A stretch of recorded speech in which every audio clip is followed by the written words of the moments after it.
દાદા હમું દો તો આ અમારા દાદા છે ઘેલાભાઈ દામાભાઈ ગોહિલ 110 વર્ષ એના થયેલા છે તોય હજી ખેતીવાડીમાં કામ કરે છે.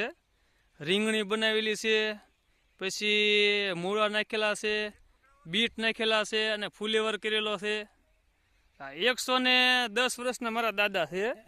હજી આ ખેતીવાડીમાં કામ કરે છે દાદા. જુઓ હાલીને ઠેઠ હાથ બુધી વયા જાય, હાથ ઠેઠ અહીંયા વાડી આવે.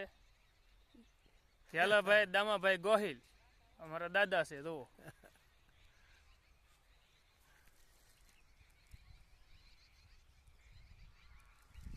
તો દાદા તમને તબિયત પાણી કેમ સારા રહે છે ને હવે? હા, તબિયત તો રેડી છે. રોજ દીમાં 2 દાન આવું.